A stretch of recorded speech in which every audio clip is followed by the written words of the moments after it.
Hello दोस्तों, आप सभी का कुमार वासु कॉन्सेप्ट के इस यूट्यूब प्लेटफॉर्म पर स्वागत एवं अभिनंदन है। आज का विषय हमारा कंप्यूटर है। जैसा कि आप सब लोग जानते हैं कि यूपी ट्रिपल एससी 29 जून को एग्जाम कंडक्ट करने जा रहा है, जिसमें कंप्यूटर का जो वेटेज है दोस्तों वो 15 क्वेश्चन का है और ये 15 क्वेश्चन इन 8 चैप्टर से पूछेगा। तो हमारी जिम्मेवारी बनती है कि इन 8 चैप्टरों को अच्छे से पढ़ना और समझना। ऐसा मैं मानकर चल रहा हूँ कि प्रत्येक अध्याय से 2 क्वेश्चन आने चाहिए, लेकिन हो सकता है किसी एक अध्याय से 1 क्वेश्चन, किसी एक अध्याय से 2 क्वेश्चन या फिर 3 क्वेश्चन भी पूछ सकता है। ठीक है, तो हमारी जिम्मेवारी बनती है कि प्रत्येक चैप्टर को बहुत ही गहन तरीके से हम पढ़ें और समझें विद एमसीक्यू। हम आपको बताना चाहते हैं कि जैसे ही एक चैप्टर कंप्लीट होगा उसके बाद एक एमसीक्यू का वीडियो आएगा जो प्रीवियस ईयर बेस्ड होगा, ताकि आपका एक चैप्टर अच्छे से कंप्लीट हो जाए। ठीक है, और इसका टाइम टू टाइम रिवीजन करना आपका काम होगा। ठीक है, तो पहला चैप्टर क्या है? कंप्यूटर एवं सूचना तकनीक का परिचय। इसमें हम ये देखेंगे कंप्यूटर क्या है, कंप्यूटर का विकास क्रम क्या है, और इसी चैप्टर में हम ये देखेंगे इनपुट डिवाइस के बारे में पढ़ेंगे, आउटपुट डिवाइस के बारे में हम पढ़ेंगे। ठीक है, और लिखा हुआ है कंप्यूटर हार्डवेयर और सॉफ्टवेयर। सेकंड चैप्टर है कंप्यूटर का ऐसा हिस्सा जिसको हम छू सकते हैं उसे हार्डवेयर कहते हैं, जैसे कीबोर्ड, माउस, सीपीयू, ये सारे क्या है? हार्डवेयर हैं। सॉफ्टवेयर क्या होते हैं? कंप्यूटर का ऐसा हिस्सा जिसको हम छू नहीं सकते, जैसे सारे एप्लीकेशन से जितने भी एप्लीकेशन आप आपके फ़ोन में, वो सारे एप्लीकेशन, विंडोज, जैसे आप अपने लैपटॉप में आपने देखा होगा विंडोज 10, 11, ये सारे क्या है? सॉफ्टवेयर होते हैं। जैसे हमारा स्मार्टफोन होता है, स्मार्टफोन का जो ऑपरेटिंग सिस्टम होता है वो क्या होता है? एंड्रॉयड होता है। आईफोन वगैरह का आईओएस होता है। तो ये सारे क्या होते हैं? सॉफ्टवेयर होते हैं। ठीक है, ऑपरेटिंग सिस्टम क्या होता है? सिस्टम को ऑपरेट करने में मदद करता है। ठीक है, तो वो ऑपरेटिंग सिस्टम कहलाता है। ठीक, ये 3 टाइप के होते हैं। पहला सिस्टम सॉफ्टवेयर, दूसरा क्या होता है कि एप्लीकेशन सॉफ्टवेयर, और तीसरा होता है यूटिलिटी सॉफ्टवेयर होता है। उम्मीद करता हूँ आपको ऑपरेटिंग सिस्टम भी समझ में आ रहा होगा क्या इसके बारे में हम क्या पढ़ेंगे। स्प्रेडशीट क्या होती है? इसको हम डिजिटल बही खाता भी बोल सकते हैं। ठीक है, स्प्रेडशीट, इसमें हम क्या करेंगे? बजट भी तैयार कर सकते हैं और मतलब प्रमाण पत्र वगैरह या फिर बोल सकते हैं सर्टिफिकेट वगैरह भी भराने का काम हम कर सकते हैं। जो स्प्रेडशीट होता है वो रो और कॉलम के संयोजन से मिलकर बनता है। इंटरनेट, वर्ल्ड वाइड वेब और ईमेल, इसमें हम जरूरी बातों को समझेंगे और कुछ बातों को याद भी करेंगे। डिजिटल फाइनेंशियल उपकरण और ई गवर्नेंस। डिजिटल फाइनेंशियल से नाम से स्पष्ट होता है डिजिटल फाइनेंस, यानी फोन पे, UPI, debit card, credit card, Bhim app के बारे में हम इसमें पढ़ेंगे, यानी डिजिटल फाइनेंशियल उपकरण के बारे में हम पढ़ेंगे। अब बात कर रहे हैं हम ई गवर्नेंस क्या होता है। तो सरकार की जितनी भी योजनाएं हैं इलेक्ट्रॉनिक तरीके से यानी डिजिटल तकनीक के माध्यम से सारी योजनाओं को जनता तक पहुंचाने की प्रक्रिया को हम ई गवर्नेंस कहते हैं। भविष्य के कौशल एवं साइबर सुरक्षा का अवलोकन करेंगे इस विषय में। ठीक है, हम अपने कंप्यूटर या लैपटॉप को, फोन को कैसे हम सुरक्षित कर सकते हैं, हम इस विषय में पढ़ेंगे। भविष्य के क्या क्या कौशल है कंप्यूटर से संबंधित, वर्ड प्रोसेसिंग के तत्व और कंप्यूटर और सूचना प्रौद्योगिकी के क्षेत्र में होने वाले तकनीकी विकास एवं नवाचार से संबंधित चीजों को हम पढ़ेंगे। ठीक है, पहला चैप्टर क्या है? कंप्यूटर एवं सूचना तकनीक का परिचय। आइए हम पहले चैप्टर पर चलते हैं। पहला चैप्टर क्या है? ठीक है, तो पहले चैप्टर में कंप्यूटर, सबसे पहले क्या होता है? एक इलेक्ट्रॉनिक डिवाइस होता है। कंप्यूटर डैश, तो पूछेगा प्रश्न कंप्यूटर डैश क्या है? एक इलेक्ट्रॉनिक डिवाइस है। इसका सही उत्तर हो जाएगा कंप्यूटर जो है ये कंप्यूट शब्द से बना है, और कंप्यूट का अर्थ होता है गणना करना। और कंप्यूट शब्द कहाँ से लिया गया शब्द है? तो लैटिन भाषा का शब्द है। ये भी प्रश्न अलग अलग परीक्षाओं में बार बार पूछा गया है, तो ये भी आपके लिए क्या है? इंपॉर्टेंट है। ठीक है, और कंप्यूटर का मतलब क्या होता है? गणना करने वाला।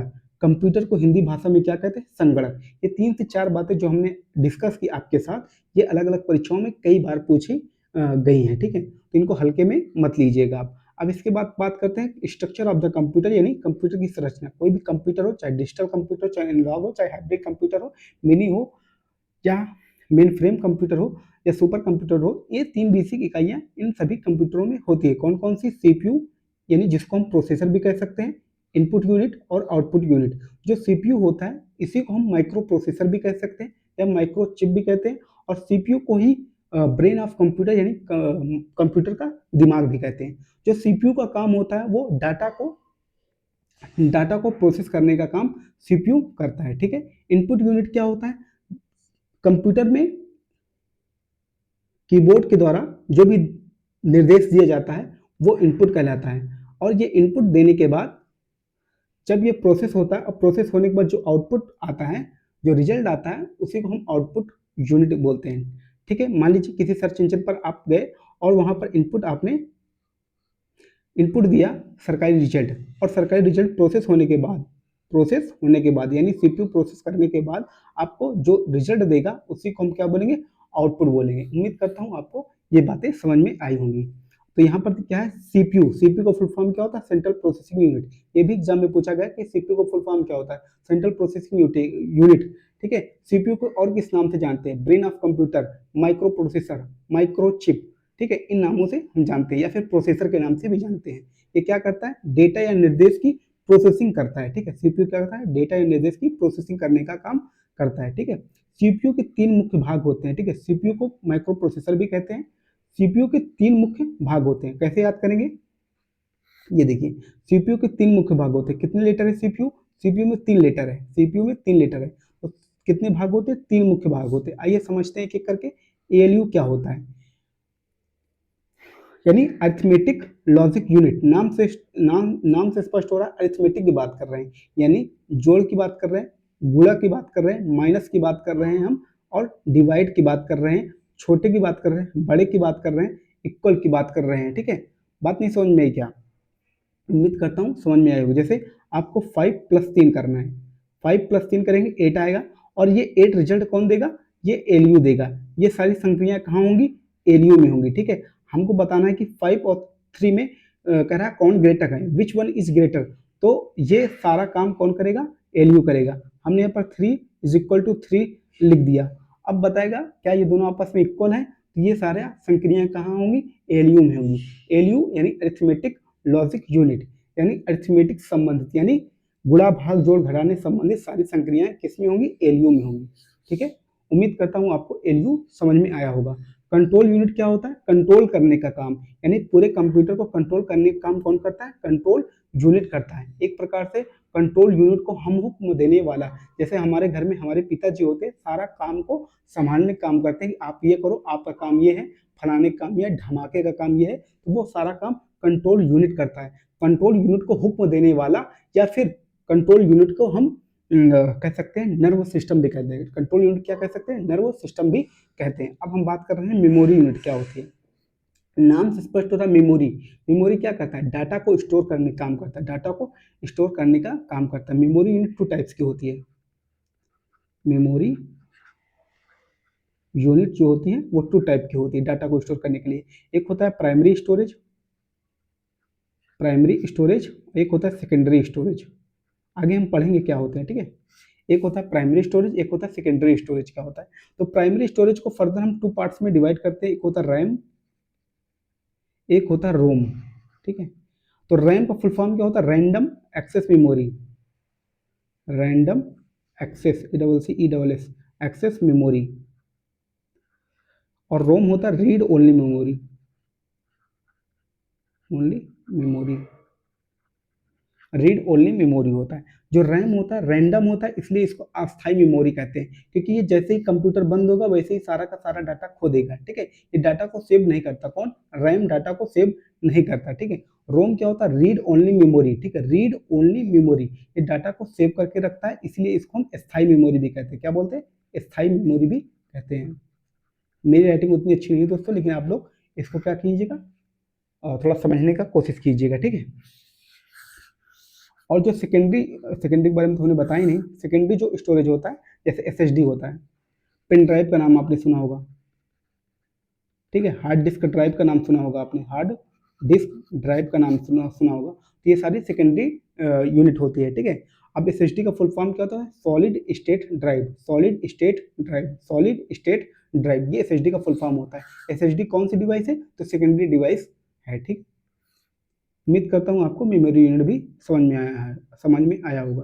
ठीक है, अरिथमेटिक लॉजिक यूनिट क्या होते हैं, गणितीय संक्रिया जहाँ पर होती है उसको हम क्या बोलते हैं, अरिथमेटिक लॉजिक यूनिट बोलते हैं। ठीक है, कंट्रोल यूनिट क्या होता है, कंट्रोल करने यानी पूरे सिस्टम को कंट्रोल करने का काम करता है। कंट्रोल यूनिट कंप्यूटर का नर्व सिस्टम भी कहा जाता है। कंट्रोल यूनिट कंप्यूटर के सभी भागों को संचालन को नियंत्रित करती है। ठीक है, यानी कंट्रोल करने का काम करती है। मेमोरी यूनिट क्या होती है, डाटा को स्टोर करने का काम करती है। इसको हम मुख्य, प्राथमिक और आंतरिक मेमोरी के रूप में भी जानते हैं, यानी मेन मेमोरी और प्राइमरी मेमोरी और इंटरनल मेमोरी के रूप में भी हम मेमोरी यूनिट को जानते हैं। ठीक है, इनपुट यूनिट क्या होती है अब हमने आपको बता दिया, आउटपुट क्या होता है आप जानते हैं।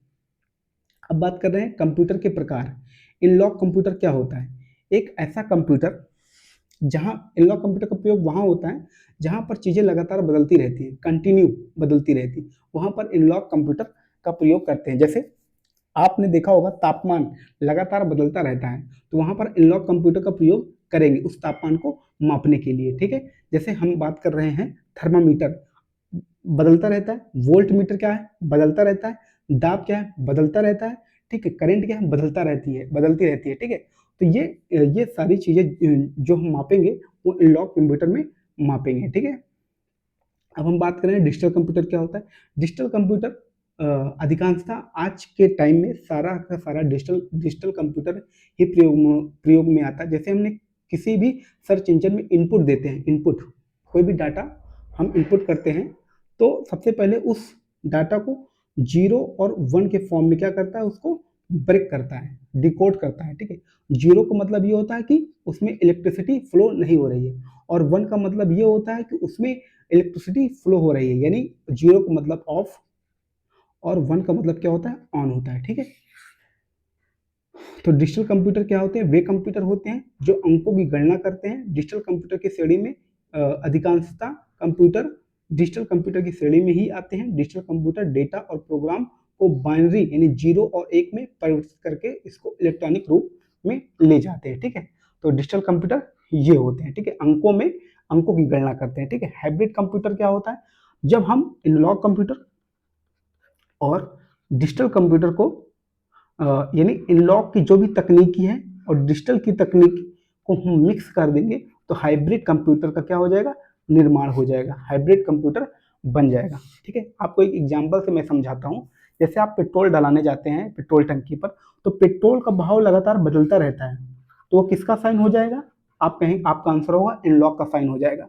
लेकिन जब पेट्रोल फिल हो जाता है तो वो अंक भी बताता है कि हमने 500 रुपये का पेट्रोल फिलअप करवाया है। ठीक है, यानी 500 रुपये का पेट्रोल पड़ा, यानी ये डिजिटल का हो गया और ये इनलॉग का साइन हो गया, और दोनों मिलके कौन सा कंप्यूटर बना देंगे, हाइब्रिड कंप्यूटर बना देंगे। ठीक है, तो हाइब्रिड कंप्यूटर क्या होता है? जब हम एनालॉग कंप्यूटर और डिजिटल कंप्यूटर को के मिश्रण को हम हाइब्रिड कंप्यूटर एनालॉग और डिजिटल कंप्यूटर के मिश्रण से बने होते हैं। हाइब्रिड कंप्यूटर दोनों कंप्यूटर कार्य करने में सक्षम होते हैं, यानी दोनों की तकनीकी इसमें सम्मिलित होती है। हाइब्रिड कंप्यूटर में डिजिटल कंप्यूटर और एनालॉग कंप्यूटर के तकनीक इसमें सम्मिलित होती है, किसमें, हाइब्रिड कंप्यूटर में। अब बात कर रहे हैं हम कंप्यूटर की विशेषताएं। कंप्यूटर की विशेषताएं क्या है? ठीक है, अब कंप्यूटर की मुख्य विशेषताएं निम्न है। गति, बिल्कुल। भंडारण, इनकी गति बहुत तेज होती है। भंडारण, स्टोरेज भी काफी होता है। त्रुटिहीनता, बिल्कुल। ये त्रुटि 5+3 करेंगे तो कभी भी 9 नहीं देगा, हमेशा कितना देगा, 8 ही देगा। तो ये त्रुटिहीनता भी होती है। कंसिस्टेंसी के साथ काम करेगी, ये नहीं कहेंगी आज मेरा मन नहीं है। ठीक है, ये हमेशा वर्क करने के लिए तैयार होंगे। फ्लेक्सिबिलिटी होती है, बिल्कुल, कई सारे प्रोग्राम एक साथ चला सकते हैं। ठीक है, बहुमुखी होती है, बिल्कुल। वर्साटिलिटी होती है, विश्वसनीयता भी होती है, और डिलीजेंस भी होती है। इनको काम करने के लिए दे दो, ये सुबह से लेकर शाम तक काम करेंगी, और ये नहीं कहेंगे भैया हमारा मन नहीं है, हम वर्क नहीं करेंगे। तो डिलीजेंस भी होती है। तो एग्जाम हॉल में ये भी पूछता है कि निम्नलिखित में कंप्यूटर की क्या विशेषताएं नहीं है, ठीक है, या फिर क्या विशेषताएं हैं। तो प्रश्न को पढ़ना भी अपने आप में एक बहुत बड़ा टास्क होता है। आपने प्रश्न को समझ लिया, यानी आधा क्वेश्चन को सॉल्व कर लिया। ठीक है, आइए समझते हैं कंप्यूटर की पीढ़ियों के बारे में। द्वितीय विश्व युद्ध के बाद कंप्यूटरों का विकास बहुत तेजी से हुआ। तो ये भी प्रश्न पूछा जाता है कि कंप्यूटर का विकास में तेजी कब हुई? तो आपका आंसर होगा द्वितीय विश्व युद्ध के बाद। आइए हम चलते हैं न्यू पेज पर। ये कंप्यूटर को पीढ़ियों से समझने से पहले एबेकस वगैरह के बारे में हम जान लेते हैं। ठीक है, चाइना में क्या था, एक व्यक्ति रहता था। ठीक है, उस व्यक्ति का नाम था टिम क्रेन मर। उसने ये देखा कि जनसंख्या बड़ी तीव्र गति से बढ़ रही है, क्यों ना एक डिवाइस बनाई जाए जिससे हम कैलकुलेशन कर सके। तो उसने एक डिवाइस बनाई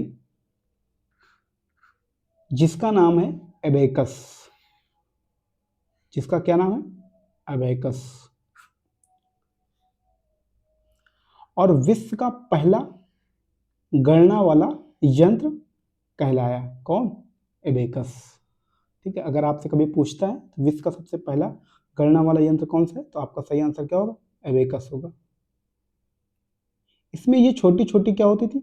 मोतियां होती थी, और प्रत्येक मोती की वैल्यू कितनी होती थी? 5। कितनी होती थी? 5 होती थी। प्रत्येक मोती की वैल्यू कितनी होती थी? 5। यहां पर भी कुछ मोतियां होती थी। ये अबेकस था। इससे हम क्या करते थे? कैलकुलेशन करने का काम करते थे। ठीक है, इसने एक डिवाइस बना डाली जिसका क्या नाम था? अबेकस। विश्व का पहला गणना वाला यंत्र कौन सा है, तो आपका सही आंसर क्या होगा? अबेकस होगा। ठीक है, और ये एक मैकेनिकल डिवाइस थी। क्या थी? मैकेनिकल डिवाइस थी, यानी इसको ह्यूमन की जरूरत पड़ती थी, यानी मानव को इसको वर्क करने के लिए जरूरत पड़ती थी। ये एक इलेक्ट्रिकल डिवाइस नहीं थी। इलेक्ट्रिकल डिवाइस नहीं थी, ये एक मैकेनिकल डिवाइस थी। ठीक है, तो विश्व का पहला गणना वाला यंत्र कौन सा कहलाया? एबेकस। कहाँ के व्यक्ति ने बनाया? चाइना से। नाम व्यक्ति क्या क्या था? तो टिम क्रेन मर था। इसके बाद दूसरे व्यक्ति है जिनका नाम था जॉन नेपियर। क्या नाम था उनका? John Napier. John Napier. मुझे नहीं पता स्पेलिंग सही है या गलत है।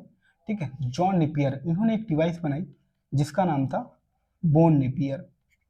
उस डिवाइस का नाम था बोन नेपियर। जो ये बोन नेपियर थी, ये डिवाइस जो बनी हुई थी, ये हड्डियों से बनी थी, और यह दशमलव के जोड़ घटाने और गुणा कर सकती थी। कौन सी device? John Napier. John Napier कहाँ करते हैं? तो वो स्कॉटलैंड के व्यक्ति थे। कहाँ के थे? स्कॉटलैंड। ये डिवाइस कब बनाया था? 1617 ईस्वी में बनाया था, यानी एडी में बनाया था। ठीक है, इसके बाद दूसरे व्यक्ति आए और उन्होंने एक डिवाइस बनाई जिसका नाम है पास्कलाइन। सॉरी दोस्तों, पास्कलाइन। और इस पास्कलाइन डिवाइस को बनाने बनाने वाले व्यक्ति थे, उनका नाम था ब्लेज पास्कल। Blaise Pascal. ठीक है, इन्होंने अपने ही नाम पर डिवाइस का नाम रख दिया। ठीक है, और इस पास्कलाइन को एडिंग मशीन भी कहा जाता था। एडिंग मशीन कहा जाता था, क्योंकि ये सिर्फ जोड़ सकती थी और घटा सकती थी, गुणा और भाग करने में सक्षम नहीं थी पास्कलाइन। ठीक है, ये विश्व की पहली एडिंग मशीन कौन सी थी? तो पास्कलाइन थी। ठीक है, उम्मीद करता हूं आपको पास्कलाइन समझ में आया होगा। ठीक है, अब इसके बाद हम नेक्स्ट बात करते हैं। फिर एक तीसरे व्यक्ति आए जिनका नाम था चार्ल्स बैबेज। क्या नाम था? Charles Babbage. यार कौन सा कलर ले लें? चलो ये कलर ले लेते हैं, रेडी कलर से चल जाते हैं। Charles Babbage. चार्ल्स बैबेज 1813 से लेकर 1822 में एक डिवाइस बनाई। उस डिवाइस का नाम था difference engine. Difference difference engine. ठीक है, और ये भाप से चलने वाली डिवाइस थी। भाप से चलने वाली डिवाइस बना डाली, लेकिन ये उतना वर्क ठीक से नहीं करती थी, बहुत भारी भरकम होती थी, और ये बहुत हीट उत्पन्न करती थी। ठीक है, तो लेकिन इनको मची थी चुल। तो इन्होंने क्या किया? एक डिवाइस और बनाया। उस डिवाइस का क्या नाम है? तो उस डिवाइस का नाम है एनालिटिकल इंजन। न्यू पेज कहाँ गया यार?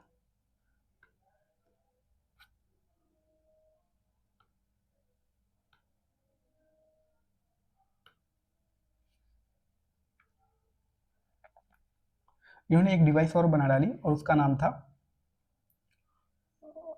Analytical engine. किसने बनाया था? एनालिटिकल इंजन बनाया था चार्ल्स बैबेज जी ने। और चार्ल्स बैबेज तभी से फादर ऑफ कंप्यूटर कहा जाने लगा, फादर ऑफ कंप्यूटर कहा जाने लगा। ठीक है, क्योंकि इन्होंने जो एनालिटिकल इंजन था वो एक इलेक्ट्रिक डिवाइस थी, इलेक्ट्रिक डिवाइस थी। ठीक है दोस्तों, ये एक इलेक्ट्रिक डिवाइस थी और जो इसकी प्रोग्रामिंग की थी वो एक महिला थी जिसका नाम था लेडी अगस्ता, लेडी अगस्ता था, इसलिए इनको लेडी अगस्ता को कहा जाता था मदर ऑफ कंप्यूटर। क्या बोला जाता था? Mother of computer. ठीक है, इतनी सारी बातें आप लोग ध्यान में रखिएगा, ये एग्जाम में पूछे जाती हैं। ठीक है, आइए हम जनरेशन के बारे में समझते हैं एक एक करके। प्रथम पीढ़ी का जो कार्यकाल था वो क्या था? 1942 से 1955। याद रखिएगा, प्रथम पीढ़ी का कार्यकाल 1942 से 55। द्वितीय पीढ़ी का कार्यकाल क्या आ गया? 1956 से 1964। प्रथम पीढ़ी का 1942 से 1955, फिर इसके बाद ठीक बाद 1956 से 1964, ये द्वितीय पीढ़ी का कार्यकाल आ गया। ठीक है, और तृतीय पीढ़ी का कार्यकाल क्या आया? 1965 से 1975, 1965 से 1975, 1965 से 1975 ये तृतीय का पीढ़ी का कार्यकाल। और द्वितीय पीढ़ी का कार्यकाल क्या होता है? 1956 से लेकर 1964। जो प्रथम पीढ़ी का प्रथम पीढ़ी में जो हार्डवेयर इस्तेमाल किया गया उसका नाम क्या था? वैक्यूम ट्यूब, वैक्यूम ट्यूब नाम था। ठीक, या फिर निर्वात ट्यूब था। तो निर्वात ट्यूब का प्रयोग किस पीढ़ी में किया गया? तो प्रथम पीढ़ी में। प्रथम पीढ़ी का कार्यकाल क्या था? तो 1942 से 1955 था। ठीक है, मशीनरी भाषा का प्रयोग किया गया। ठीक है, इसमें पंचकार्ड का प्रयोग किया गया। पंचकार्ड की खोज किसने की थी? हरमन लोरेरिथ ने की थी। ठीक है, हरमन होलोरिथ ने की थी। पंचकार्ड की खोज किसने की थी? तो हरमन होलोरिथ ने की थी। ठीक है, भाषा इनकी कैसी थी? निम्न स्तरीय भाषा थी, क्योंकि बहुत टाइम पहले की बात है इसलिए निम्न स्तरीय भाषा थी। इसके बाद क्या आ जाती है? उच्च स्तरीय भाषा आती है। ठीक है, पहले निम्न स्तरीय, पहली पीढ़ी में निम्न स्तरीय भाषा का प्रयोग किस पीढ़ी में किया गया? प्रथम पीढ़ी में प्रयोग किया गया। प्रथम पीढ़ी से बनने वाला कंप्यूटर कौन था? इनिएक था, इडवैक था, यूनिवैक था। ठीक है, इनिएक, इडवैक और यूनिवैक था। आप लोग याद कीजिएगा, आपसे प्रश्न पूछेगा इनिएक किस पीढ़ी का कंप्यूटर है? तो प्रथम पीढ़ी का कंप्यूटर। इडवैक क्या होता है? किस पीढ़ी का कंप्यूटर है? तो इडवैक द्वितीय पीढ़ी का कंप्यूटर है। जो इनिएक की खोज की, जो इनिएक को आविष्कार किसने किया था, इनिएक को बनाया किसने था? तो दो व्यक्ति थे, एक जेपी एकर्ड थे और जॉन म्यूचुअली साहब ने सन 1946 में इनिएक को बनाया था। और इनिएक क्या करता है? इसमें एक खराबी थी, ये डाटा को स्टोर नहीं कर पाता था। फिर इसके बाद इडवैक को बनाया था, फिर जॉन वान न्यूमैन ने बनाया था। ठीक है, इडवैक को। ठीक है, तो इडवैक और इनिएक प्रथम पीढ़ी के कंप्यूटर हैं। इसके बाद द्वितीय पीढ़ी जो जिसका कार्यकाल 1956 से लेकर 1964 तक है, उसका वैक्यूम ट्यूब की जगह ट्रांजिस्टर का प्रयोग होने लगा और बैच ऑपरेटिंग सिस्टम का प्रयोग होता था और उच्च स्तरीय भाषा का प्रयोग होने लगा। फोर्ट्रेन और कोबल असेंबली भाषा, असेंबली का उच्च स्तरीय भाषा का प्रयोग होने लगा। किस पीढ़ी में? द्वितीय पीढ़ी में। द्वितीय पीढ़ी में वैक्यूम ट्यूब की जगह हम जो है ट्रांजिस्टर का प्रयोग करने लगे दूसरी पीढ़ी में। ठीक है, और यहाँ पर क्या हुआ? यूनिवैक 1108, सीडीसी 1604, ये द्वितीय पीढ़ी के बने हुए क्या है? कंप्यूटर है। ठीक है, अब इसके बाद तृतीय पीढ़ी में क्या हुआ? 1965 से लेकर 1975 इंटीग्रेटेड चिप का प्रयोग होने लगा। Time sharing multi programming operating system का प्रयोग होता है। ठीक है, यहाँ पर उच्च स्तरीय भाषा कोबोल, पास्कल, बेसिक, एल्गोल का प्रयोग होता था। ठीक है, यहाँ पर जो तृतीय पीढ़ी के बने कंप्यूटर थे वो क्या थे? IBM 360 370, IBM 360 370। तृतीय पीढ़ी में बने कंप्यूटर कौन थे? IBM 360 370, CDC 6600, PDP 811। तो आपसे पूछेगा PDP 811 किस पीढ़ी के बने कंप्यूटर हैं? तो आपका सही जवाब होगा तृतीय पीढ़ी के बने हुए कंप्यूटर। इसके बाद चतुर्थ पीढ़ी क्या आता है? 1976 से लेकर 1989 तक। इनमें जो हार्डवेयर का प्रयोग हुआ, micro processor, VLSI micro processor और VLSI का प्रयोग होने लगा। ठीक है, ग्राफिकल यूजर इंटरफेस का प्रयोग होने लगा। ठीक है, GUI, कभी कभी फुल फॉर्म पूछ लेता है कि GUI का फुल फॉर्म क्या होता है? ग्राफिकल यूजर इंटरफेस होता है। ठीक है, उच्च स्तरीय भाषा यानी C++ का प्रयोग होने लगा। उच्च स्तरीय भाषा C++ का प्रयोग किस पीढ़ी में किया गया? तो चतुर्थ पीढ़ी में किया जाने लगा। ठीक है, एप्पल PC और पीढ़ी के कंप्यूटर किस पीढ़ी के कंप्यूटर? तो चतुर्थ पीढ़ी के कंप्यूटर। इसके बाद क्या हुआ? पंचम पीढ़ी यानी 1990 से लेकर अब तक ULSI LSI का प्रयोग किस पीढ़ी में किया गया? तो पंचम पीढ़ी यानी पांचवी पीढ़ी में किया गया। ठीक है, और इसमें जो कंप्यूटर बने वो कौन से, laptop, IBM, notebook, ultrabook, Pentium, ये याद रखिएगा, पेंटियम, सुपर कंप्यूटर, ये सारे क्या हुआ, पांचवी पीढ़ी के बने हुए कंप्यूटर हैं। ठीक है, उम्मीद करता हूँ आपको समझ में आया होगा। इनपुट डिवाइस क्या होती है, ये ट्रैक बॉल, ट्रैक बॉल क्या होता है, एक इनपुट डिवाइस क्या होता है, यहाँ पर क्या होता है, ये माउस की तरह होता है, यहाँ पर ट्रैक बॉल होता है, इसी ट्रैक बॉल से हम पूरे कंप्यूटर को क्या करते हैं, पूरे कंप्यूटर की स्क्रीन को हम क्या करते हैं, नियंत्रित करने का काम हम इसी से करते हैं, ट्रैक बॉल। तो ट्रैक बॉल क्या है, एक इनपुट डिवाइस है।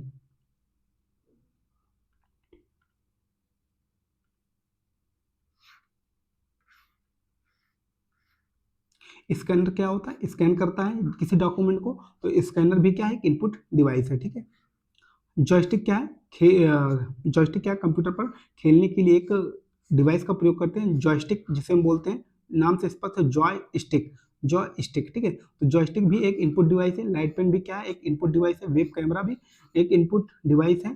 ठीक है, डिजिटाइजर भी क्या है, एक इनपुट डिवाइस है, ध्वनिग्राही यानी माइक्रोफोन भी क्या है, इनपुट डिवाइस है। ठीक है, माइक्रोफोन क्या है, इनपुट डिवाइस है, कंफ्यूज नहीं होना कि ये एक आउटपुट डिवाइस है, क्योंकि आप लोग इनपुट देते हैं पहले। ठीक है, तो ये एक इनपुट डिवाइस है कि मैं जितने भी रीडर आ जाते हैं, जैसे MICR, magnetic ink character reader, ये क्या होंगे, रीड कर रहा है तो इनपुट डिवाइस होगा। OBR, ऑप्टिकल बारकोड रीडर, जो बारकोड नहीं होता आपके पेपर में, जब एडमिट कार्ड आता था तो उसमें कुछ बारकोड नहीं राइट होता, तो ऑप्टिकल बारकोड रीडर OBR होता है। ठीक है, ऑप्टिकल मार्क रीडर यानी OMR, OMR का फुल फॉर्म क्या होता है, ऑप्टिकल मार्क रीडर, ये भी इनपुट डिवाइस होती है। OCR क्या होता है, ऑप्टिकल करेक्टर रीडर, ये भी एक क्या होता है, जिसमें भी रीडर पीछे लगा हुआ है वो क्या है, एक इनपुट डिवाइस है। उम्मीद करता हूँ आपको समझ में आ रहा होगा इनपुट डिवाइस क्या है। आउटपुट डिवाइस जैसे मॉनिटर, मॉनिटर क्या है, एक आउटपुट डिवाइस है, इसका फुल फॉर्म क्या होगा, visual display unit, visual display unit. CRT का फुल फॉर्म क्या होगा, कैथोड रे ट्यूब। ठीक है, LCD का फुल फॉर्म क्या होता है, लिक्विड क्राइस्टल डिस्प्ले। LED का full form light emitting diode. TFT का फुल फॉर्म क्या होता है, थिन फिल्म ट्रांजिस्टर। ठीक है, तो मॉनिटर क्या होता है, एक आउटपुट डिवाइस होता है। प्रिंटर क्या है, एक आउटपुट डिवाइस होता है। प्लॉटर क्या है, एक इनपुट सॉरी आउटपुट डिवाइस है। प्लॉटर क्या है, एक आउटपुट डिवाइस है। प्रिंटर क्या है, आउटपुट डिवाइस है। VDU क्या है, आउटपुट डिवाइस है। मॉनिटर क्या है, आउटपुट डिवाइस है। ठीक है, स्पीकर क्या है, आउटपुट डिवाइस है। लेकिन माइक्रोफोन क्या है, इनपुट डिवाइस है। प्रोजेक्टर क्या है, ये प्रोजेक्ट करता है ना, तो क्या होगा, ये आउटपुट डिवाइस होगा। स्पीच सिंथेसाइजर क्या है, एक आउटपुट डिवाइस है। CRT यानी कैथोड रे ट्यूब, ये भी मॉनिटर है, क्या है, एक आउटपुट डिवाइस है। ठीक है, LCD लिक्विड क्राइस्टल डिस्प्ले, ये भी क्या है, एक आउटपुट डिवाइस है।